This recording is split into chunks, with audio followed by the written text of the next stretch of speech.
Hello there, you beautiful soul, and welcome back to another Culture Talk segment with your host and founder of Cultured Society. My name is Rebecca Munoz, and I am here with another special guest. In fact, this is my 33rd interview on these Culture Talks or on this Culture Talk series. And I'm so excited because every single conversation that I have had so far has been super lit and filled with lots of golden nuggets of wisdom that you can take with you at the end of this conversation, apply it to your life, and just go on and continue to fulfill your life purpose through this journey that we call life. I'm so excited about this conversation that is going to unfold because this is a good friend of mine from middle school. And it just so happens that I'm back in our hometown, Las Cruces, New Mexico, where I reside currently, where we grew up. And now this beautiful gentleman is in Los Angeles, California, where I used to reside a few years ago. So it's really great because we're going to be able to exchange stories and really resonate with each other so that we can bring you a conversation that is going to inspire, uplift you, and just everything in between, right? Because right now we are in a time where we can say that we can be living in a lot of havoc and maybe a spiritual war zone. But I like to say that we are the creators of our own personal universe and that we have the capacity to live heaven on earth every single day if we desire to.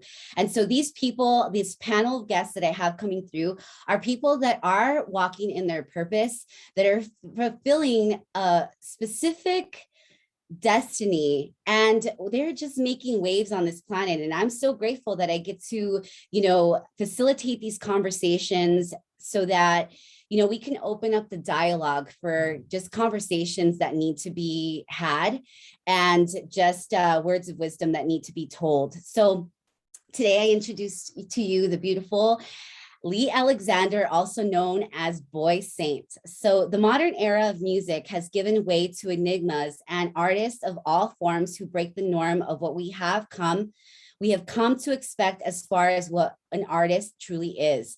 BOYSAINT is one artist that epitomizes the essence of the modern era. He is a multi-talented instrumentalist and singer born in Las Cruces, New Mexico, now based in Los Angeles, California. BOYSAINT is making music that expresses the metamorphosis he's undergone in his personal and professional life. BOYSAINT has had a vast array of musical influences. However, he accredits the most pivotal influences and inspiration in his life to Prince, Jimi Hendrix, and Santana. While in Las Cruces, singing in his choir made a significant impact on him as this experience welcomed more structure and vulnerability into his life. This all culminates in producing a musical experience that is relatable, authentic, and grounded in reality. BOYSAINT captivates the essence of individuality with an intriguing sound that exhilarates the listener. The rhythmic artist's latest single, Move, is currently available on all streaming platforms, and he's eager to collaborate with undiscovered talents on future projects. And with this, I welcome BOYSAINT, and I know him as Gilbert Reese, and thank you so much for joining me today. Yeah, man. Thank you so much. It is so cool to connect with you again. It's cool to see you again. Yes. I think like we talked a little bit last time and it was just like, we were back home together, we both had a dear friend, that passed on us like shortly after all that. So yeah, it's so good to see you again. And I'm just so glad that you called me out of the blue. I don't know, like I said, I don't know what sparked that to just call me on a random weekday, but it was great. It was great to hear your voice. It was Yes, great. absolutely. Oh my gosh. I'm so excited that you accepted my invitation to be a part of these conversations that I know that you have so much to offer, all the experiences that you've had and the times that we've had an opportunity to connect. I've learned so much about you in that process. And I know that we all have something to learn from you. So thank you so much for taking the time, because our time is our greatest asset. Our health is our greatest asset. And so, you being able to give that time to people who really need it, it's definitely really special. So thank you so much for doing that.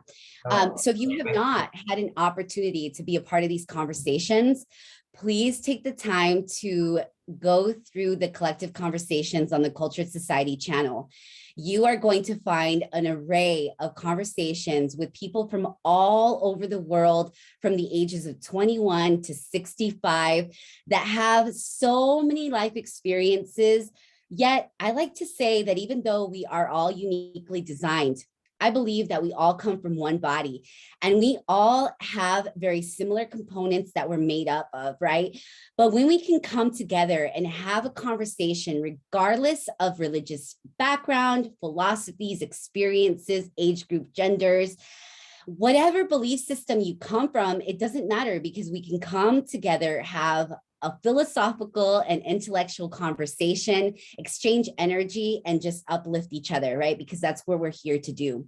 So I am going to go through a series of questions that has been asked to every panel of guests, but every conversation seems to be folding so differently, because we're all in different dimensions of time. We're all having different life experiences, and it's so great to just be able to hear, just turn on your listening ears, right?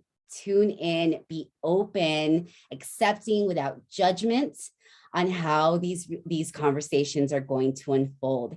So with this, I start off to facilitate this conversation with the first question: what is your life's philosophy? I think this is a fun question, because kind of like what you were just saying, like everyone's life experience is different. And they build that depending on what that tends to be or leads to. Obviously, it changes over time. But you know what? I think I would say over the last couple of years, it's kind of been pretty steady in what it is. And I would say for me, it would have to be the greatest risk taking is taking one at all. You know what I'm saying? So like, and you have to take that risk to experience greatness. And no risk full of greatness is going to be rewarded unless you take that risk. Yes. And I also think that even in that saying, like, no risk is also going to come without any disappointments or letdowns. And I think sometimes we forget that. I've been guilty of forgetting that. You think you take the risk and then the reward should follow because you made that leap.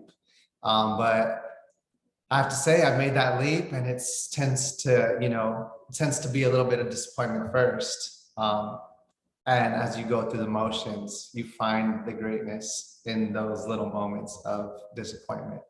You pick up those tools that you need and that are necessary for the next part of that chapter. So I think that even in those disappointments, those are greatness too. You just may not see it till a little bit later into your life journey, So yeah, I'd have to say that's kind of been holding ground for me, kind of throughout. That's just how I've thought about things, and not just in whether you're an artist or not. I mean, because I think artists for sure are just one of those characters that you have to be vulnerable and allow yourself to be exposed, because you're putting out something that's created out of nothing, so to speak, right? And we're human. We just judge, we judge it, and it can sometimes hurt, but like, you have to allow yourself to be vulnerable, to put out something that's sincere, and to reach somebody that's supposed to hear it. So yeah, I think for me, you have to take risk. You have to take risks. I mean, that's just, whenever you feel scared to jump, I feel like that's the time when you get to, Oh, totally. when you're scared. Yeah. And so I think that's something I've just kind of found myself, obviously I wouldn't say just jump without thinking some things through, but don't overthink it to the point that you discourage yourself from jumping. Oh, yes. So. Oh, that's so good. That is so good and so true, because our human minds can take us through these like loopholes that end up holding us back from taking any action whatsoever. Yeah. And it's true. Like I said, I'm guilty of it, and doing it myself. So I know that, like, some of the greatest rewards I've ever received have been from doing that. We come from a smaller town, so it's hard to just think you can leave it and succeed or be able to support yourself, because the dollar changes drastically from where we're at to a whole nother city. And you got friends that, can sometimes get in your ear and scare you from, moving forward. And then sometimes you just fall into that realm of group and that friendship, and they may not see themselves moving past that. But when you do, you can't wait around for somebody to go with you. You have to go. Your spirit is telling you go. Your energy is telling you, I need to break free. I need to do something. Something out there is telling me I need to be here for a second. However long that might be, you're supposed to be there for something. Absolutely. Yeah, that was me. That was one of the biggest things I did, was just leave. And I mean, I had something shy of $500, I think, when I did it. And it was just like, I needed to go. I needed to get out here. And I didn't know how exactly it was going to make it work. But it's like, once you're here, we're survivalists, our human instinct kicks in and we're survivalists, and we find ways to make it meet, we find ways to make it meet. I think the biggest thing too is not to think of the future. We sometimes think so far ahead into the future, like, what if this, what if that, as opposed to just taking it day by day and just say, let's just worry about tomorrow and how we're going to get through tomorrow. And then that day will turn to the next day. You know what I'm saying? So I think that's sometimes an overwhelming thought that we go into. We just think so far ahead that we're not even close. Yeah. We might not even get there. You know what I'm saying? We get so far ahead into the story that we have no idea that there's parts of this story that are going to, give us the things we need to get to that place. Absolutely. And it's so good. That is so good because, like, for instance, when we go to job interviews, like one of the questions we'll ask you, like, well, what is your 10-year plan? Well, shoot, I don't even know about tomorrow. Yeah, I don't know what my 10-day plan is. You know what I'm saying? It'll be good if we get 10-minute plan, you know what I'm saying? So I feel you on that. It's true. It's kind of a loaded question, right? It's almost like they're they're tricking you into saying, I'm wanting to be here forever. I'm here for you. It's like, what do you want me to say to that? Listen, I'm just trying to get this job right now. I don't even know it's there. Exactly. I was like, you talk about 10 years, I just need $10. Like, we gotta get gas for tomorrow. So yeah, no, it is. It's weird, it's a psychological thing, I mean, it's something they teach them to say and bring up in conversation to see how committed you are before you're even in the system, and I get it, everyone has to, create a business and create something that's established and long lasting. But yeah, it really is, it's a loaded question, and it's a loaded question. Forces you in a corner. Yeah. And even like the life philosophy question, because people like to deny it, but and people hate change, right? But change is a constant. It's happening every second of the day. Exactly. So it's like, even with philosophies, like they're constantly going to evolve. And that kind of goes into the next question of how has your current philosophy evolved over the years? Because you just said that this has been something like over the last couple of years. You know what? Like I said, I think at first it was always a matter of, today's the youngest that I'll ever be again, so it's like, obviously take advantage of that moment. And it still applies, of course, but it's just like, that was also at a time where probably death scared me more than it does now, and so I think now I look at that whole different way, like I used to think that this is the last of my spirit, so I need to like run its course for the best way that I can. And it's almost like I feel like now, like this is like we were talking about, like this is actually the hell, we're living in hell here. Yes. And so this isn't the best that it's going to be. This is just the first level. I feel like next is going to be the place where I'm supposed to go, place where that might be the heaven. That's going to be like the thing where it's my spirit's at peace, because no matter what you say or what you try to do, you're always working to find that peace here. It's your brain and your mind is so loud, we don't really realize how loud our mind is. And so we're never really at peace. We're searching for that daily, and we have to practice that daily to get there and stay there. but social media is so like big now that it's just like one little thing can trigger the mind, and the mind just goes, and you don't even realize how loud it's getting in your head, and until you're at a point where like now your anxiety's through the roof. And like I said, you've created this whole story about the future, and we're not even there yet. But There you we just Yeah, and you're in LA, so LA can be pretty noisy Mhm. naturally just because of how many people there are, the traffic, like, you having to attain, the next thing, The next dollar, the next it's just a constant, and it is a practice. You're right. It is a practice where you can take your mind. Like I like to reference heaven on earth all the time because we live in a duality filled world. I mean, we live in light and darkness. It's a constant, especially in our 3D world. So it's a choice whether you want to be in hell every day uh-huh. or you want to go to heaven every day just by switching your perception. That's how powerful our conscious and subconscious mind is. Yeah, it is. It is. And like you said, like we have that choice. We do. And it's just sometimes the choice of going darker is sometimes what we just fall into, and it's a routine, you know. Because we fall there, and then we feel like the only way to come out of it is to take a substance or do something that will alter your mind to get you out of there. But it really it's just a mask for the moment, and then it drives you deeper into that hole. So yeah, it's a scary place. It really is. Like you said, out here it's just so many different energies, so many different lifestyles, from the super rich to the really poor. There's barely a middle. There's barely, I feel like there's barely a middle. Like you can't really have a middle here. It's weird. They didn't design it that way. They didn't design it that way. And it's sad. It's sad.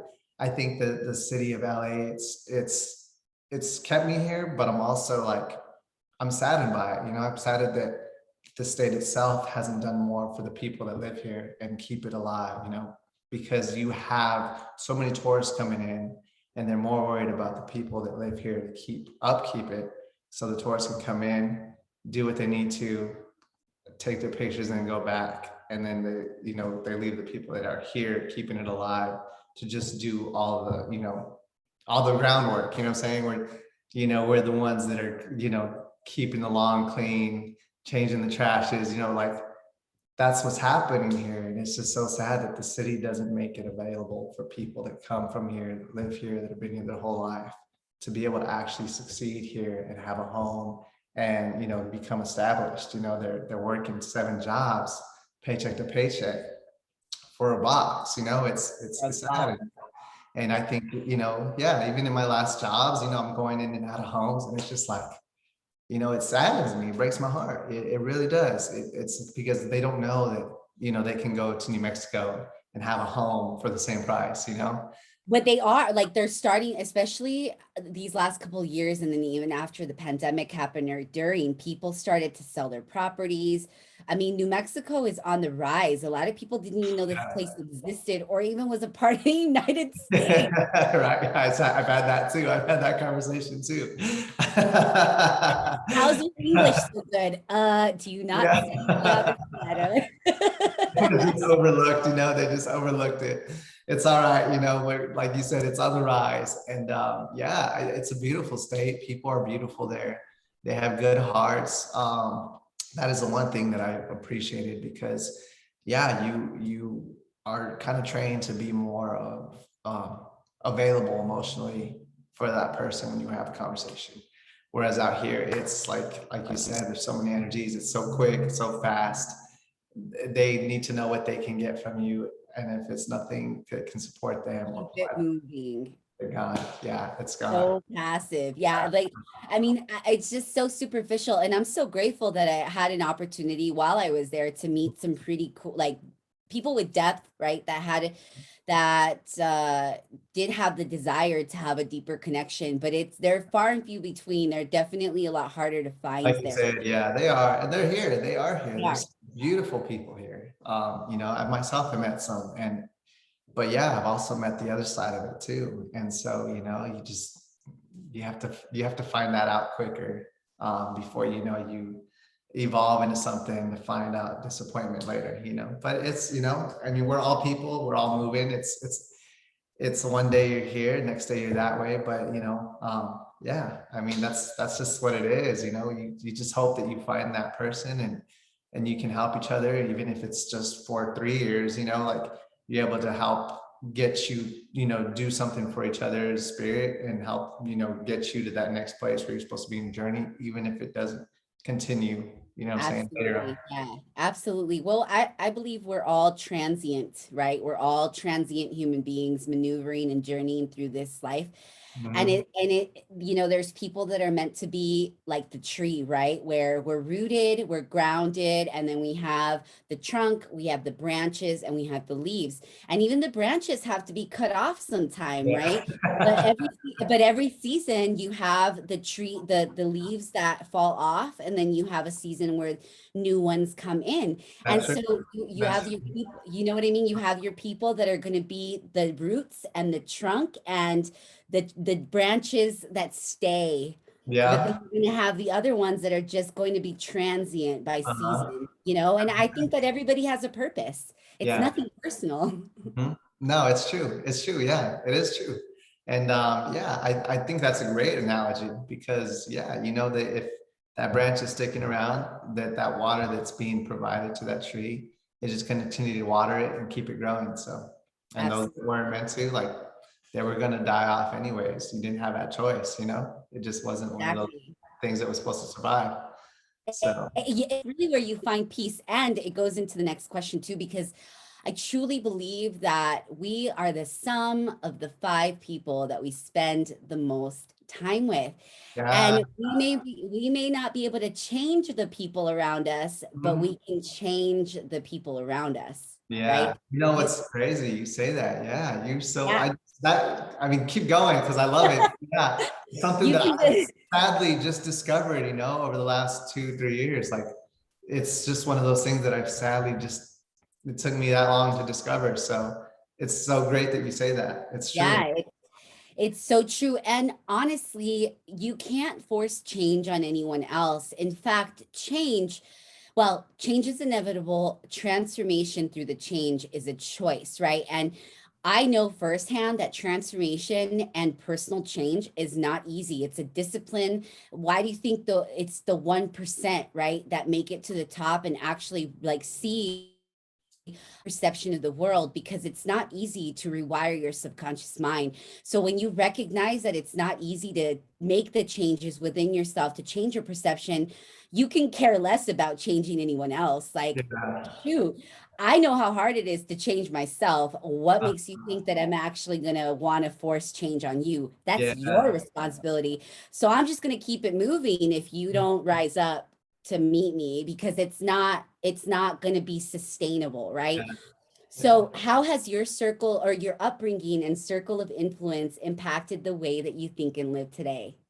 Man, okay. So this is funny because I would say over the last, I'd say end of 2019, I wanted to really kind of face maybe some childhood traumas that you know, I never really faced, and maybe didn't realize how they were affecting my adult life, But but yeah, I think at the age of 8, I was actually molested by my babysitter, and I didn't know that she was, I had no idea what that really was, what that really meant. You're 8 year old, but yeah, I realized how that actually affected me later in life.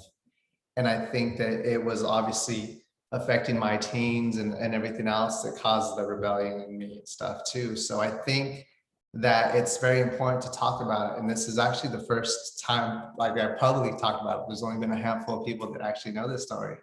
And I don't know, I just thought that talking to you today, it might come up and it would just be a matter of what felt right. And I think just because this is such a public platform and people can hear it and listen, I'm hoping that it just touches that, maybe that one person, that maybe doesn't have the courage to really say anything about it. But it's true. It's one of those things that you have to work at and make peace with. And you can't hold on to that anger for that person. And you have to be kind of understanding in the sense that that person might have been affected in their life. And that's all they knew. So they positioned that onto you, you know what I'm saying? And unfortunately, that's kind of what happened to me. And rather than continue the cycle, it was just one of those things where I just said, I don't want to hide it or run from it.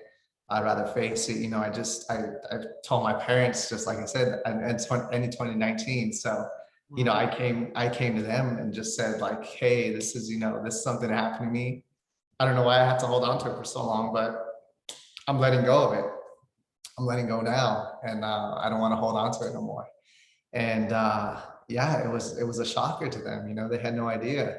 And I think everything, all the stuff that I maybe went through before, all the, like I said, the rebellious stage, just, being a degenerate, all the, all the mistakes I made coming up. I think now that they had more compassion for it because now they understood where it was coming from. And yeah, I just say this to say that, like, you don't have to keep it in, you don't have to hold it in. And it's okay to be hurt by it, but it's not okay to hold on to it and allow it to be the reason for your actions. You see what I'm saying? So and why would you do that? Why would you give that person that much power to continue to attribute to your everyday life moving forward, Absolutely. So yeah, I just wanted to give that piece and just, I didn't need to tell that person or that girl that did it to me. I just know that whatever's supposed to heal her later will heal her, and I hope and I pray for her. Because like I said, I think whatever caused her to do that was probably something that she faced trauma-wise in her upbringing. You see what I'm saying? Because that's just what happens, I sometimes see. So yeah, I mean, thankfully I've been okay. I've been able to, like I said, I got involved in church, in my teens, like maybe late teens. So I was able to really find some comfort in that. You know what I'm saying? That really helped me get comfort. And upbringing wise, my parents, I feel like, didn't know how to like really, I guess, cater to where I was at. I don't know. I don't know. Maybe I was also just afraid to say much about what I was feeling. So I just acted out. And so they didn't understand it. But yeah, I mean, upbringing, they're still together, they're still married. So, that's the beautiful thing. But yeah, I think as I've grown up and getting older and knowing like, what certain things I was holding on to that didn't need to be held on to, and kind of guiding them on what maybe they could have done differently, and maybe where maybe they needed to make peace at, when they're, what I'm saying? So I think my dad, he was a brother of 3 other guys. So like, and I think he was like a middle child. And I think maybe he faced some feelings of just disappointment or discouragement just growing up. And so I think, I don't know if maybe just being the middle child made him feel that way. It was like one extreme to the next. And he just felt like he was like handed whatever might have been left over. I don't know. I guess I don't have any brothers, so I can't really weigh out that option, but I can say that maybe he just didn't know how to, he didn't know how to relate to me in that sense, didn't know how to maybe, see where he could do more for me. You know what I'm saying? I had 2 sisters, so I felt like maybe he felt like being the guy, he didn't really have to give me any help, and he was better off just helping them because maybe they would need more help. I don't know. Like I said, I don't really know, but I think more importantly, it was one of those things where I had to figure it out. I had to, and I thank God that I was able to find a church, and because my parents weren't not religious, but they were religious in the sense that it was like a Catholic style, and you just go for the purpose of going. And it's not the actual action that you do and put into afterwards. It's just like you just go and that's what it is. Like you're good. You went to church, so you're good, you know. And so that was kind of what I was taught as far as church goes. I didn't really know that there was actually more to it, you know. It just, I didn't know that there was actually more to learning and investing into it, you know, until later on in my teens. And yeah, I was like the first person in my family to attend a Christian church and do all that.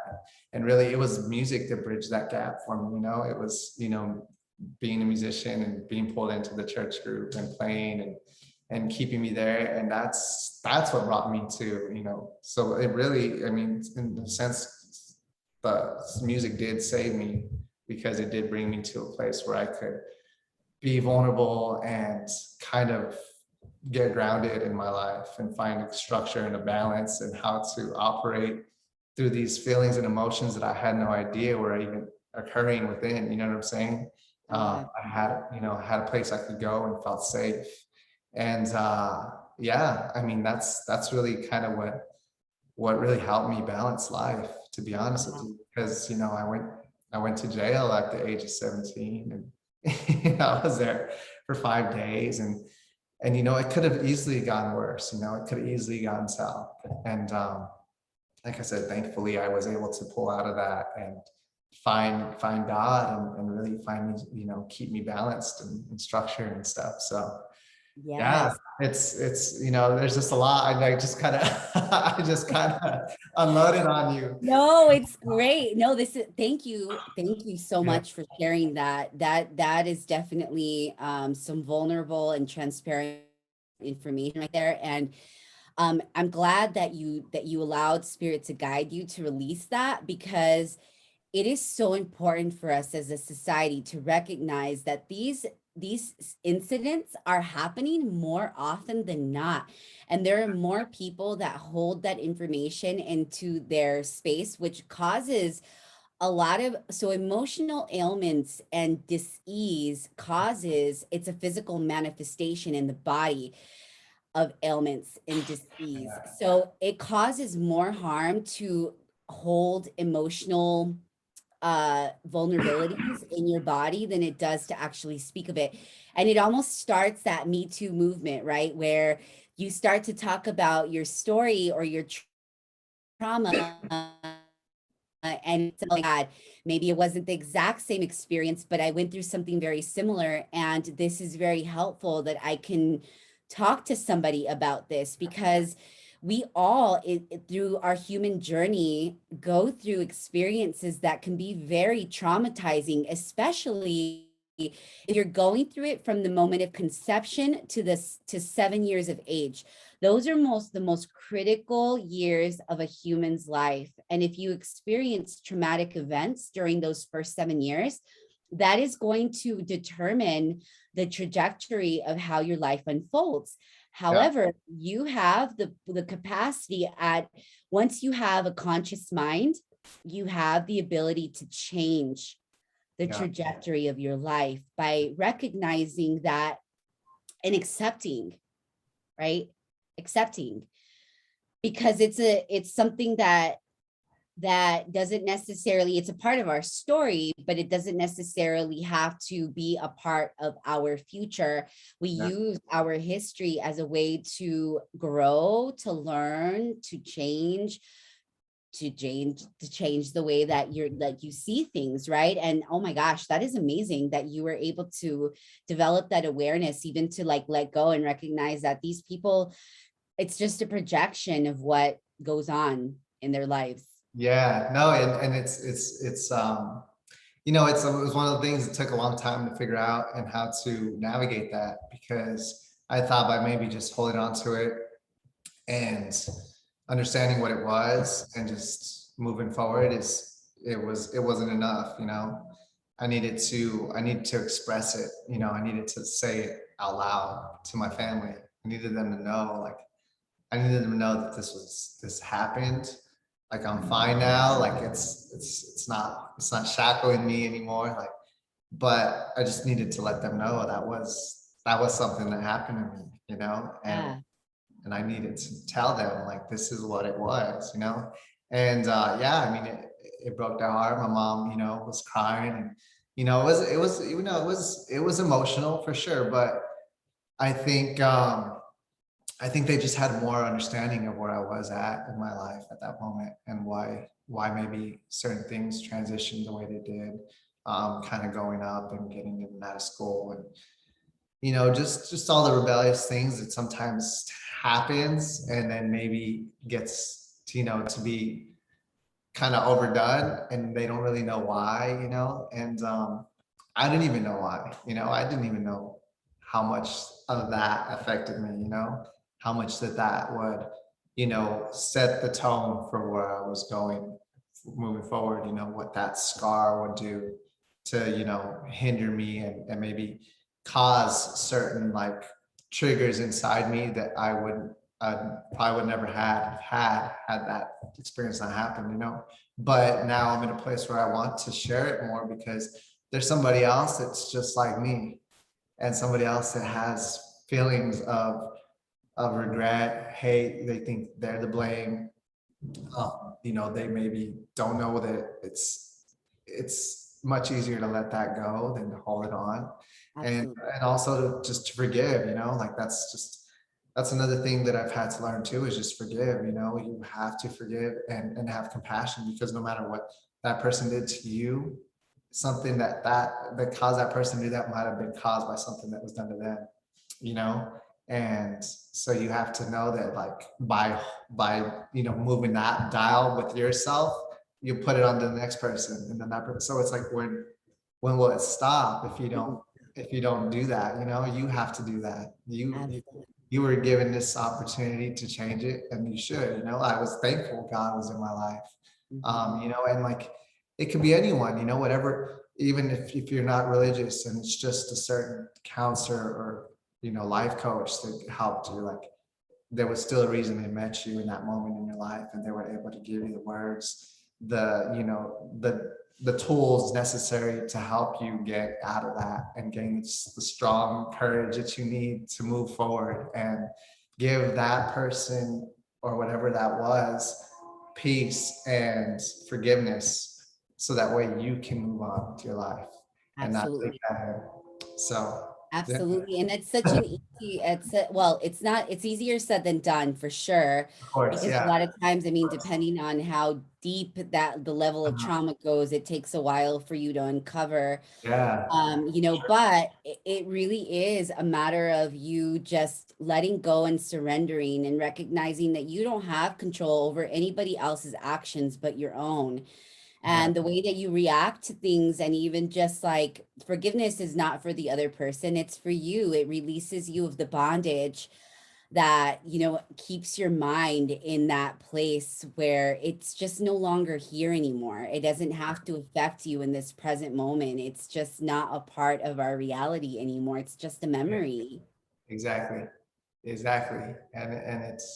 And it's a tool now that you can use for the better. You know what I'm saying? So you don't have to look Ab- at you don't have to look at it like it's just bad and something to be ashamed of. You know, you can look at it as an extra tool in your toolbox that you can now ab- use to help somebody else. You know, so yes, and yes, and that's what it's all about.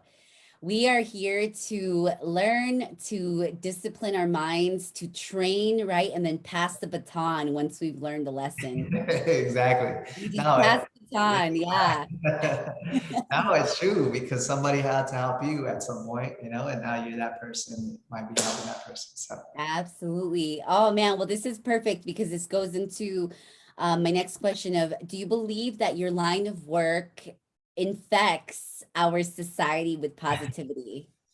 you know, yeah, I think now, as I've just been going more through the journey of releasing and not trying to be in control, you know, I think it definitely is helping now, because now I'm not so focused on seeing what the outcome is and the future, and, you know, making sure that I know it's perfect, and, you know, have everything dialed in the way I see it in my mind, because nothing is perfect, right? And sometimes there's beauty in the imperfect. So it's like, you have to know that if you just don't do it at all, then you're not letting people see what you could be giving them, you know? So yeah, now in a place where I want to just express what I'm feeling, just talk about it, you know, tell, you know, tell you, you know, what has happened in my day or in my life at 8 years old. Like, I need to say it because it's there's more power in showing somebody that, check it out, I did it and I went through it and I'm okay. Like, it can be worked out, it can work out, it can be better. um and same thing with music. It's just like that's always helped me. That's always been the voice for me that I needed to sometimes just talk to, and just express what I'm feeling without, you know, going off the complete deep end, you know what I'm saying? So yeah, I think now it's more, I come in with more of a visual of like, what can this do to, you know, be incorporated in this person's life? Because how it's affected me, I know now I got to express that to somebody else so that they can gain that sense of relatability, and they can also feel that somebody else is vulnerable and maybe they don't have the courage to speak those words, but that person is, and they can use that person's words to just guide them until they get that strength to get to that place of saying, here's what it is, here's what I felt, here's what I dealt with, and I can do this now too. And now they're that voice. So yeah, I really try to find ways now that I can say words that I've been holding on to in a song. And even if it's not in words, on a song, like, I can do it like this. I can express it, you know, vocally to, you know, to you, and have everyone else that, you know, tunes in, listen and hear it too. And like I said, the person that hears it might not even be the person that's going through it. They just might know somebody that is, and just might send it that way. So, and that's all it is. That's all it is. So Yeah. And that's really what spreading the good news is all about, because it would be so boring, right? If our life was just, and a lot of people live this way, and that's really okay if that's what makes you happy. But the mundane routine, right? The mundane routine that unfolds the same every single day. It's like Groundhog's Day. There's yeah, no growth in that. There's no transformation in that, right? So when you allow yourself to just live, and not freely in the sense of you're just doing whatever you want and your egoic like spirit is just guiding the way and you're doing things to hurt people. No, that's not what freedom is. Freedom of expression, to be able to fuel your energetic field with love, compassion, kindness, grace, empathy, right? But that's all learned through oftentimes you falling on your face multiple times, yeah, and true. going through a season of humility, right? Because humility is what brings you down to earth, and it teaches you that you're human too, Yeah, and that we all have a story to share. That's of all it course. boils down. Yeah, no, and I think 2020 was a great thing for, you know, to kind of feel that, you know what I'm saying? Like, just to really like see like how often we don't have compassion for people, and we just don't know what people are going through, and we're worried so much about ourselves that we forget that there's somebody else that might be in a worse situation. And sometimes maybe they just need somebody to talk to, not necessarily say what's really going on, but just somebody to talk to. And that's sometimes all that person might need, whether it's just to talk about their day, or, you know, what they might be doing in the future. Like, sometimes they just need that voice to hear them. And yeah, I think 2020 was huge for that, you know, for me, you know, being compassionate, more compassionate with people, and just, you know, having the urge to, like, if you feel like somebody might want to talk, just to open that conversation up for them. Because sometimes that will just be the hugest weight lifted off their shoulders. Just the thought of having to open a conversation to a stranger, it just, that, you know, to some people like us that like to talk and meet strangers, it's easy. But, you know, to somebody else, that's, you know what I'm saying? That's hard to do. That's a lot of weight, you know what I'm saying? And so if you can do that for them, you just, you took off so much more weight from them that they, you don't even know you did that. Absolutely. Oh, that I'm so glad that you said that, because we definitely need to tap into the art of communicating so much more. I mean, I'm notorious, and those that know me know that I'm notorious for like going up to complete strangers all the time and starting a conversation, and Yeah. literally like 5-10 minutes into the conversation, people are telling me their whole life story. Yeah, no, you have that gift. That's good. I feel like you've had that since you were young. Like you just knew how to do that. You probably did that with me. Like you just conversation and you know what I'm saying? Didn't even know that I was like probably shy and I didn't even know how to really talk that well. But like, yeah, you have that gift. It's a beautiful thing. And And like I think everybody has it, just that people are scared, and we're always questioning the unknown. And that's really what faith is all about, right? Faith is the substance of things hoped for and the evidence of things not seen. So when you're visualizing, that's really what we're doing. We're manifesting faith. And not everybody, I mean, we want to say that everybody has the capacity to envision, right? To be a visionary, but not everybody activates that gift. And so it's really important that when you're envisioning your life, and even when you envision yourself having a conversation, that you always think of the greatest outcome.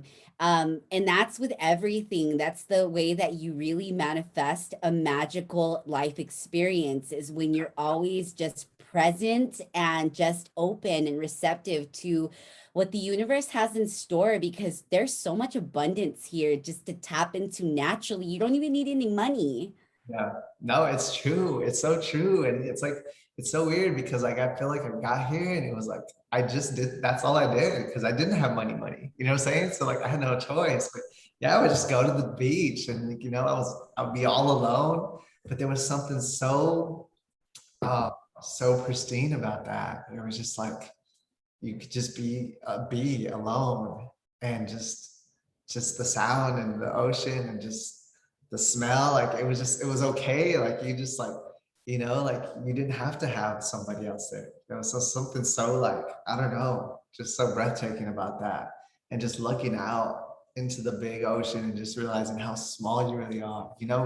We worry so much in our heads and we think the smallest thing is the most biggest thing. And then you get there and you stand in the sand and you just look out at the ocean and you realize like, how small your problems really are, like Yes. how small that problem really is. And yeah, it was just one thing that I probably like, I used to do and I realized how much like, that was giving me life, just like, and I didn't even have money at the time, it's weird. I had way less money than I do now. And it's just like, I felt like being in that realm is like cause more problems. So it's like sometimes it's better to not even have that much money. You can appreciate other things that are necessary for your own health. So Absolutely. My father says that the wealthiest man or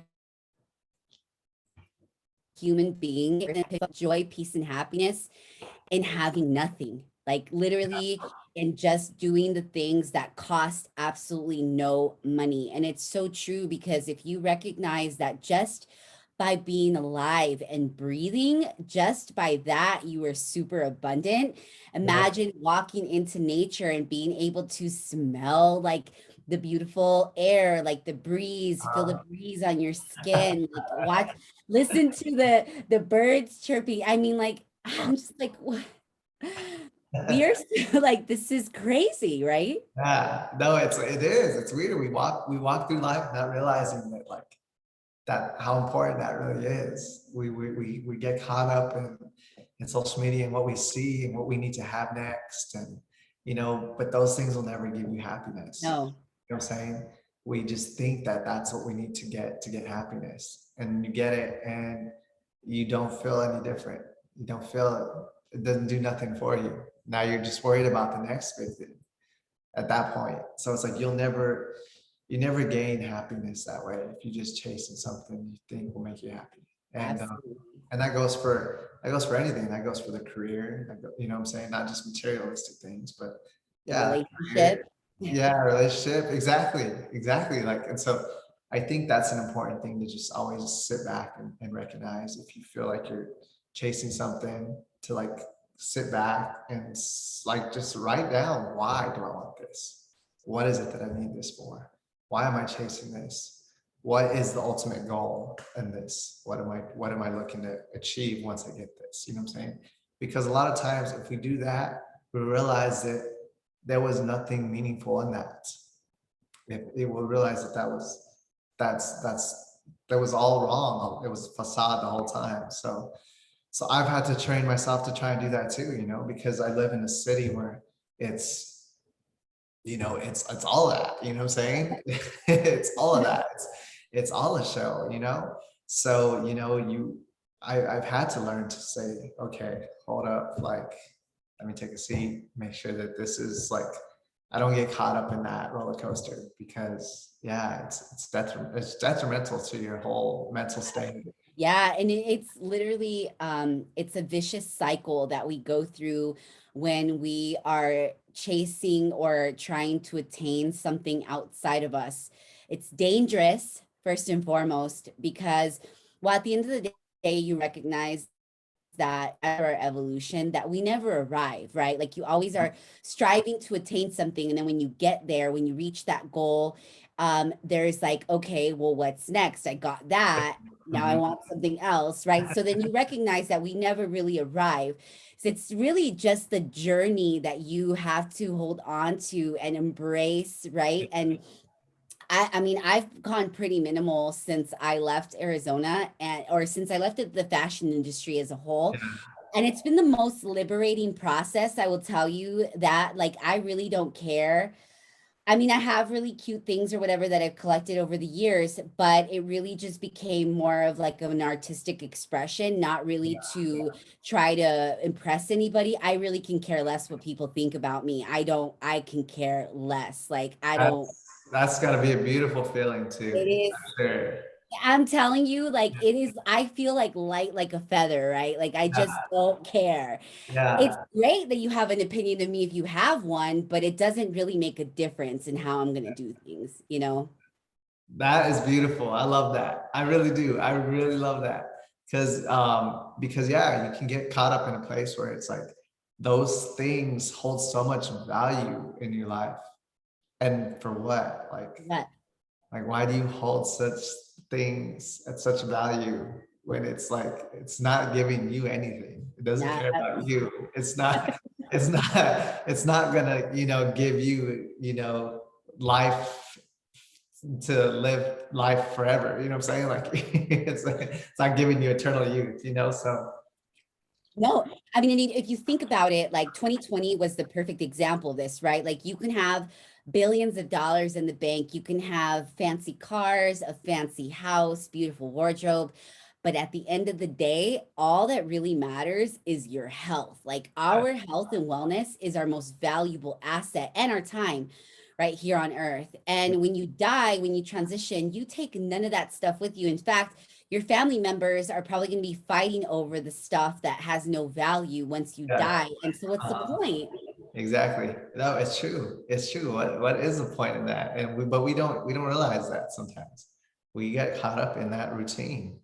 And you know, whether it's a friend that maybe gets us caught in that place, you know, like but we always have to take that step back and find out why we're chasing the goal, why we're chasing a certain thing. I just think it's important to do that because, like I said, a lot of times we realize that we're doing it for no reason at all, no, or not the right reasons. You know what I'm saying? And Yeah. sometimes we have to have that honest conversation with ourselves because I think we could be a lot more happier being minimalistic and having less things and worrying less about other people's opinions. And I mean, I think that's the beautiful thing. And people, if we can get there, you know, if we can get to that place where we're just like, we're not, you know, worried about that, like we can really be happy and present in life. Totally. Yes. Yes. Stay in your lane. Yeah. No, it's Stay- beautiful. It's beautiful. I love that. Yeah. I mean, stay in your lane and you'll be happy. And it's really tuning into your own inner guidance, right? Because God is speaking to you all day, every day. I love to say that I'm highly meditated all day and in prayer. Like you have to be in it's more than just going to a church. If you do attend one, if you don't, that's really on you. But it really is, it goes beyond that. The relationship with your higher self, with your higher consciousness, with your creator, that's a daily practice. And when you're able to tune into that, and I'm going to ask you, well, how do you stay relevant, unique, and true to who you are as a person? Okay. Okay. So, Yeah. We'll just continue the conversation. okay. So, I think right now, especially coming out of the 2020, um, I think now it's more important that I put out what is really, really me. You know what I'm saying? What I really like. If I'm gonna, I was at one point, I was putting out content for the sake of just putting out content, Mhm. and it's like it turned into a rat race. Like, okay, like I'm not putting out content, it's content, and then I'm behind. You feel like when you get caught up in that world of social media, you start to feel behind and you're like racing. And it's like, so I think when I realized that, I realized, okay, I mean, being an influencer is great if you have the right intentions behind it. You know what I'm saying? And that's what's more important to me now. So it's like, if, when I get back to that place again and I'm doing the influencer thing, I want it to be stuff that I actually believe in, I actually use, I actually want to use, things that actually have helped me or are helping me, or maybe things that I just want to try and it's sincere. And so now I'm in a place where my relevancy makes sense only if it's true to me, only if it's really true. And so like anytime I'm gonna expose a product or influence something, like it's got to be something that's real to me, like something I'm really using. If I'm taking a specific vitamin, I'm gonna promote that over something that's I've never even used before for the sake of putting up content. And so that's what's different for me and staying unique and relevant. And so whether it's relevant to a select few or relevant to a bigger bunch, like that's what I would prefer to start doing from now on, just putting out stuff that's true. And that's what staying in your lane is all about. Because it really like seriously, I mean, a lot of you're right. We live in an influencer world now. And so, a Mhm. lot of people are doing it for the chase of the money, which don't get me wrong, money is very important. In fact, it makes our world go round. However, it's for the love of money that oftentimes where the root of evil comes from. And so when you're representing something that is in alignment with who you are as a person, and you're not doing it for the chase of the money, and you're doing it for something that you really believe in and is truly aligned with who you are, like at for the forefront of everything, then the resources are going to show up for you regardless. Yeah. That's just the law of attraction right I there. believe in That's like that. the epitome. Yeah, I believe That's in the epitome. uh Totally. So yeah, I guess to answer your question, that's I guess that's how I stay unique to being who I am and what I want to do going forward is being there, being with what's really for me and what's really me and what's something I actually do use. Uh, Yes. and that's that's Good. that's how I'm gonna do it. That's just how Good. Good. it's Good. That's great. Well, do you believe that the work that you do every day is aligned with your calling and higher purpose? I thought about this, even just I think we even spoke, what was it, just 2 weeks ago, last week, or something, and I kind of said that, like I I haven't felt like what I was doing was aligning with me and what I want to do. Um and there are pieces of that like do like that, I'm saying helping people and stuff like that. Like that does give me life, that does make me happy.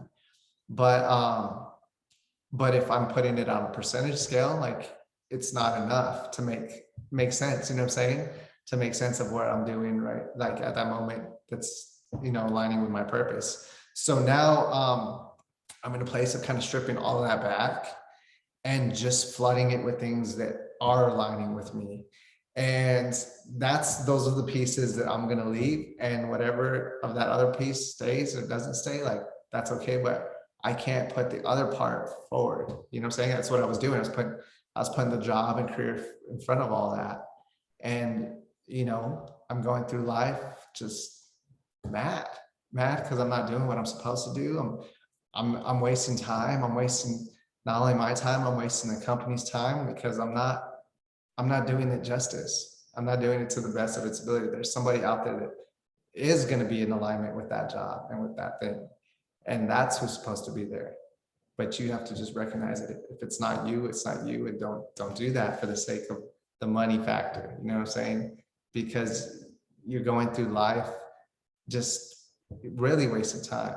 You're wasting time because you could be really putting yourself in a place where you're supposed to be, and really seeing that flourish. And like I said, sometimes there's just different people in this world where you're just supposed to swap, you know what I'm saying? That person should, would flourish there and you would flourish more in that person's lane. And like you said, stay in your lane, but you have to be, I guess, brave in the sense that you have to be willing to put yourself in that lane. Oh, yeah. And not worry what other people are going to think, how other people are going to feel. Like you just have to put yourself there and be brave and hold strong and hold steady and just know that your vision might not make sense to everyone. And that's okay. That's okay, because you have to stay there in order to gain that alignment. You have to. And it's going to be shaky and weird, but you have to. It's the most uncomfortable experience, and you go through it numerous times, right? Because I like to say that humans are like snakes or even like moths, metamorphosing into a butterfly. Like we are constantly going through an evolution of change. I mean, nobody anticipated that we were going to go through 2020 the way that we did, right? And that just shows you that you have to, it's like adaptation. You have to constantly like adapt. I never imagined that I would be where I am today. Never in a million years, right? Yeah. But all the transition allowed me to adapt and to even recognize that the vision is never going to be like 100%. Like you can be a visionary and you can see things, the grand scheme of things, right? But it's never really going to unfold exactly like that, right? Yeah, exactly. And that's what I was saying. Like we sometimes do that to ourselves. Like, why do we put that pressure on ourselves? We put it in place of this is how it should go, and this is how it should go, and this is where it's going to happen at the end. And we become so overwhelmed with perfection that once it's not falling into those places, we just draw back because it's like, oh no, it's not happening the way it's supposed to be and the way I envisioned it. And that's too much pressure. That's too much pressure for anyone, And so yeah, we really shouldn't do that. And we really should, like I said, just take some time to step back and just write down what we're actually chasing at that moment. Why do we need this? What do we want out of this? What is the accomplishment of this? Is it just for self-growth? Like, I mean, there was a point where I would say my job about 4 years ago was door-to-door sales. And I sucked at it. I absolutely sucked at it. But then I said, you know what? There's a reason I'm here. And I started to look deeper into the reason. Had nothing to do with money or nothing. But I realized I had a hard time with rejection. And that's why I was there. So I needed to be uncomfortable and I needed to be rejected. And I needed to be okay with rejection. I needed to know that when I was rejected, I could leave on my terms, not by the sense of somebody else making me feel small and I left on theirs. You know what I'm saying? Yeah. So that's where I stayed and did that. And before you know it, I was good. I was good at it. But it was like, that was necessary. I needed to do that for something bigger than just the money. And yeah, that's what I did. I needed to be okay with rejection. And yes, you have to get comfortable. You have to get comfortable with being uncomfortable. Yeah. and you stretch yourself that way. And man, door-to-door sales is beast, and it is the best way ever. Right? To take on rejection, right? Like, oh my, Like a boot camp.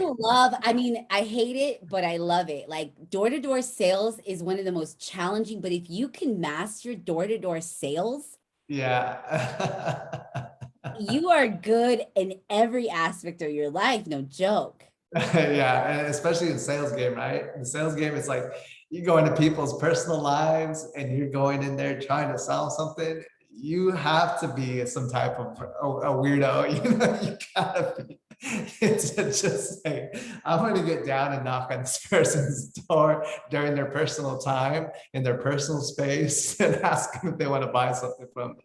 Like, you have to be a weirdo to be like, like, who's willingly trying to do that? You know what I'm saying?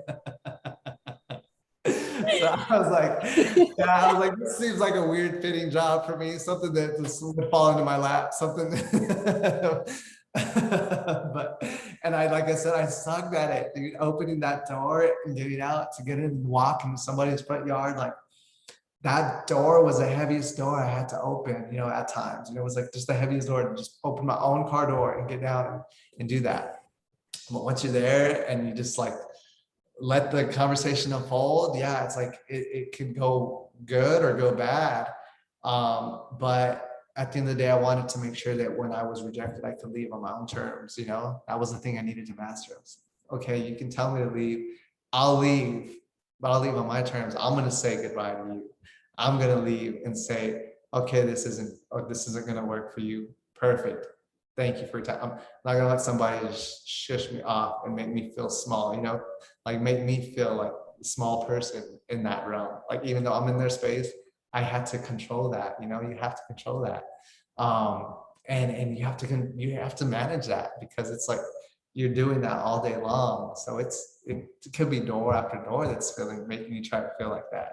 So yeah, you have to control that. You have to control how And you. yeah, and it's even like, you know, that it's like the 100th in one door, right? Like Yeah, yeah. that Uh-huh. one after the 100 rejection, right? That's going to get you that sale that It's a just, numbers game for sure. Yeah. yeah, that boosts your confidence to the, Uh-huh. like through the ceiling. You know what I mean? It's that Yeah. one transaction that just turns everything around. And that's what makes you feel like, okay, this is also life. You know, this is life as well. Like, you could be on this road of alignment and it's just like a bunch of doors that are saying no. But you know that there's a reason why you're still here. You're like, I'm weird. Why am I still here? Why am I still being an artist? No one's saying yes. But you know that that one door will be that opportunity. And you know, you got to think about it in that sense as well. Yeah, and it's usually like when you're about to, it's like it gets so hard, right? And it's like that Right. about to give up, and then you just keep going, Yeah. and that's when the turning point happens, right? Like, and that's why a lot of people don't make it. Yeah. That's why it's the 1%, right, that make it, because it takes you have to become elastic. Like you Uh, have to be so resilient through the process, but you don't even get resilient until you've been burned like yeah. That's what I'm saying. Yeah. You have to be able to go to your own room for a second and just like, damn, what? I hate my life. Yeah. I No, mean, I don't know about you, but there was a lot of times that I kind of I teeter-tottered with the suicide. yeah, no, I mean, it's true. No, I'm the same way. Like I said, it's, you know, that's another realm that I've gone down for sure. And you know, like I said, I think it's just the trauma that's been faced, and I hadn't, you know, dealt with it. And then obviously life is hard. So like, you know, those things piling on top of that. So yeah, of course, yeah, the Yeah. suicide is one thing that's, you know, that's been there in my mind at Yes. times in my life. And And so, it's and it, honestly, if you really dig into what's happening right now, because I'm not trying to dismiss like all the war that's going on in our world right now, it's of pretty course, real, right? we're spiritual beings living a human experience. And until you accept that, right, like you're going to have a really hard time with this reality. But I mean, every day there's people taking their own lives because life is not easy to maneuver through. It's not easy. It's the different dimensions that you go through your consciousness, right? When you experience more out of life, like when you experience so much tragedy, trauma, like it's just a way that you're able to cope. Like you just go through these different like layers, because we're just like your bio said, you're a multi-dimensional artist, multi-talented, and really all of us have that ability to do that, but we don't tap into that in our comfort zone. Yeah, no, it's true. It's true because that seems like way more work. You know what I'm saying? That seems like way more work to try and uncover, as opposed to just you doing what you're already doing. And that's easier because you already know what it is. But it's so much work. It's so much work to do it that way, to do it with what's comfortable, because it's not getting you the growth. It's not getting you to the next place you're supposed to go. No. And, you know what I'm saying? So yeah, it's really the opposite, but we do that. Yeah. And I'm really glad that you're sharing your traumas and your struggles, because I'm sure that somebody could look at someone like you, right? You look like a model, you're a very attractive person living in LA, right? And people tend to think that even attractive people, right, don't have problems. Yeah. But it's oftentimes like people with the most gifts and the most physical attributes of beauty that tend to struggle the most, right? A lot of people go through rejection in life, and it really takes, I mean, models do go through major rejection. I've had an opportunity to talk to supermodels, women that have more body dysmorphia than I've ever met, like, in anybody.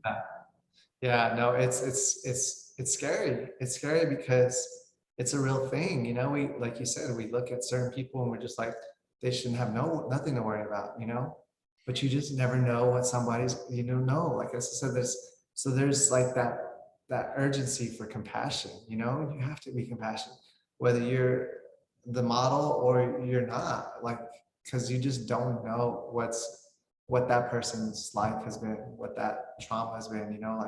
Like you said, no one would look at me and think this guy seems happy and feels like he's figured it all out. But the reality is no, it's taken me this long to just confront that demon and say it out loud, and say, this is not going to take over no more. I forgive you, but, I just, that's just my story. Everyone else is so different, somebody is still going through this and they may be 55, 65, still haven't confronted that demon and said, you know what, I forgive that person. I'm not letting that control the rest of my life. And so, yeah, you just never know, you just never know. It comes at different times for people. Yes, absolutely. And we're very blessed. We're very blessed to be 36, right? And have been able to uncover and become aware of these things. Like, New Age says that we've become awakened, right? We're transitioning into a new earth, a new dimension of time. And it's really important that we activate our consciousness and recognize that, one, we could change the trajectory of our life at any given moment. Yeah. But also just accepting your truth of what it was and what it is right now, because really at the end of the day, all that exists is what's happening right now. Like literally, that's it. Everything else is made up. Yeah, I agree completely. I'm sad that sometimes it takes this long to figure some things out. Sometimes it's more frustrating. Sometimes you're like, gosh, like, why couldn't I have just known this? Like, man. But that's part of it. That's part of the journey. That's part of this whole thing that we're living right now. This is part of what it is. And if we can learn it, at least just be grateful that we learned it. Absolutely. Perfect timing. Everything is perfect and divine timing. What practices do you implement to stay grounded and divinely connected to yourself and your creator? You know what? I like to just take drives alone. Yeah, I like to just drive alone and it's weird. I mean, maybe just because the city's so big, so you really can just drive, forever. There's so many different places to go. But yeah, I think when I need that, like that space to really get grounded and kind of get control of my mind, I just take a drive alone. And and yeah, it'll just sometimes be just music playing, or sometimes no music at all. It'll just be just the wind just coming through the windows. And like, yeah, I don't know. That's just something I've done, It's something I've done even since when I moved out here alone. It was just like didn't have any friends, I just moved here. I didn't know anyone. So yeah, it's just one thing that's helped me. I don't know that, I like to stay active. I like to work out. Um, that's also another thing that helps me kind of get out of the mind of like what I'm thinking I need to fix or control or overcome, whatever you're going through in that moment. Like that does kind of help relieve those stresses. But yeah, when it's not that, yeah, driving, just taking a drive alone and just, even if it's just, maybe it's just a trip to go back to New Mexico. That's a good 12-hour drive, So Yes. like, yeah, that alone will, sometimes be enough for me. But yeah, that's one thing that I do. I just drive alone. I don't really, just being alone on the drive. That's That's the best. It yeah. is the best. There's this song by an artist. Her name's Neo, and she lives in London. She Uh-huh. has a song called Drive and Disconnect. And Okay. that's my jam. Like, Yeah. I love that song, and I'm with you. I love to go for drives, like randomly. Yeah. I've put over $130,000, 30,000 miles on the car that I have right now in the last couple of years, just from like driving cross country or I- like okay. So yeah. So right? It's like there's something weird about that. It's like there's something that's just like calming, right? It's it's just the something. best. Yeah. So yeah, I don't know. That's something that I've just grown to love and just kind of use to help me kind of be more grounded and not feel so overwhelmed. Great. Yeah, I love that. I love that. Driving is the best, and just getting energy moving through your body is always a really great Uh, idea. yeah, if you just sometimes drive and you just read certain signs, sometimes those things just kind of like sometimes those things will just be little things that kind of give you a little mind, like get your mind going, like what I'm saying? Like you just look at signs and read signage. Yes. Don't look at it for just what it is, but sometimes just like what it might be actually saying, just thinking a little more beyond that, more outside the box, I guess. Yeah, yeah. No, that's great. I love that. I love the synchronicities and messages. I mean, I feel like words as a whole have so much power. In fact, there's a scripture that says life and death is in the power of the tongue, Uh, and those who love it will eat its fruit. And it's just not even because your thoughts turn into words, right? And words turn into actions, and actions become the lifestyle that you live. And so when you're more conscious about the words that you're speaking, the words that you're thinking, the words that you're writing, and even the words that you're allowing into your vision, right? There's subliminal messages oftentimes that are rewiring your brain in a negative way or in a positive way. And you have to be very aware of that. uh-huh. No, that's true. That's hella true. Like it is. And words do have a lot of power. They do have a lot more power, especially if you're saying them to yourself. Like, so you definitely have to be conscious of what you're mentally putting and digesting, for sure.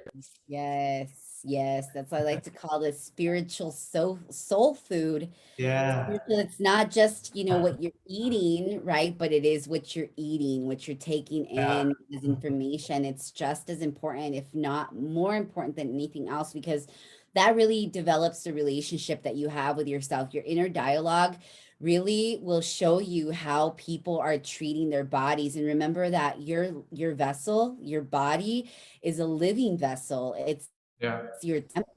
It's where you live. It's the most important place to live. So you got to take care of that. Yeah, it could be the most peaceful or the most dangerous place. So. Oh yeah, for sure. What words of wisdom would you give to those seeking a deeper understanding of themselves?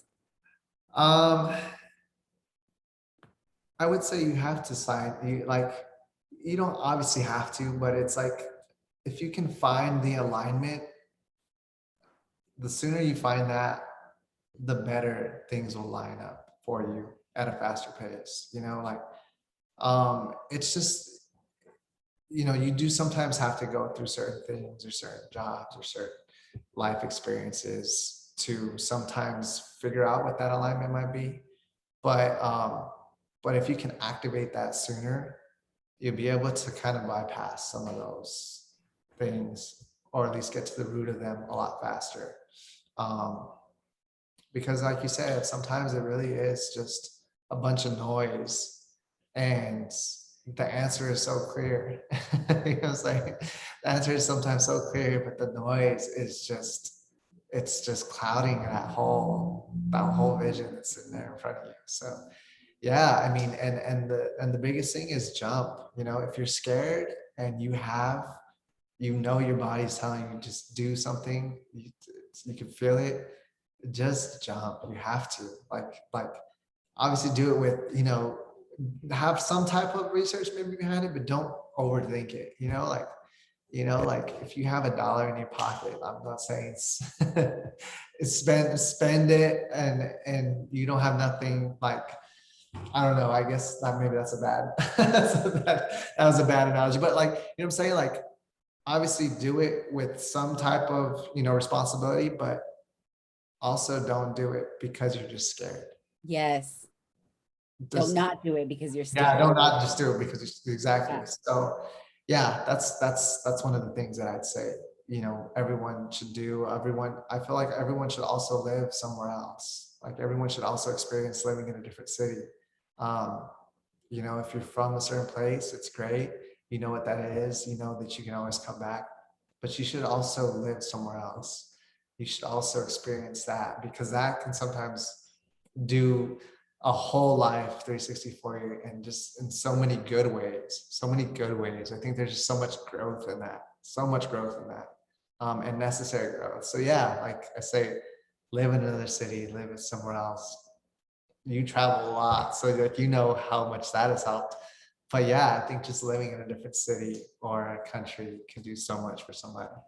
I will 100% agree. That's really good. That's really good. And we definitely need a lot more risk takers. We need a lot more people that are pushing the envelope, right? Really making waves on this planet Yeah. to experience more change and transformation, because you may not think that it's possible for you, but I'm here to tell you that it's possible for anyone. If you have the vision in your mind, that's been planted there for a reason.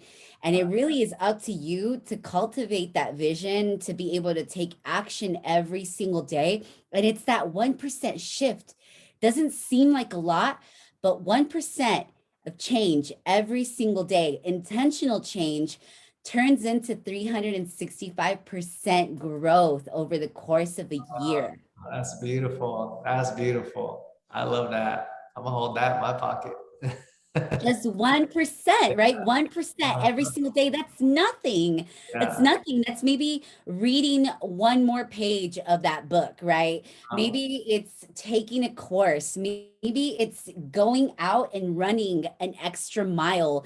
Maybe it's drinking 8 glasses of water. Whatever it is that's going to push like you to the another level, just that 1%, right, shift will allow you to develop habits and discipline that is going to allow your own to unfold so beautifully every single day. Yep. That's beautiful. That's beautiful. I love the way that was it. I lost you for a second. I'm sorry. Hold on. Are you still with me? Yes. Okay, okay. My computer went somewhere else. Oh, it's okay. It's okay. I had a So spam call come through, and it came through on my laptop. Pull it up. Where are we at? Uh, Sorry, you were speaking it's so okay. beautifully, and now I can't enlarge you here. Okay, hold on. Okay, let's see what's going on here. uh, I can't even maximize it now. It's okay. You look normal on my end. Okay. Okay. Perfect. So thank you so much to every person who has taken the time to tune in today. We had a little bit of a malfunction right in the end, but this was such a beautiful conversation, and I'm so grateful that you took the time to join us today. And thank you, Gilbert. Any finishing statements on your end? No, I just want to say I think what you're doing is beautiful, and I love that you're having these conversations because yeah, everyone's life unfolds differently, and everyone can help with just giving a little bit of their knowledge and adding it to to the bundle of stuff, and you can really, everyone can kind of take a little bit of what they think could help them, and it's just nice to put that out there and the vulnerability and the energy it takes to do these, not just with the viewers and your guests, but also just you as well, putting that out there and putting that energy into it. It's a beautiful thing. So, I just want to say I love this. I love that you're having these conversations. I look forward to the people that this will reach to, and just seeing the growth in this podcast and seeing where it's going to go next is just a beautiful thing. Obviously I have a single out on all streaming platforms. So, if you get a chance, take a listen to it.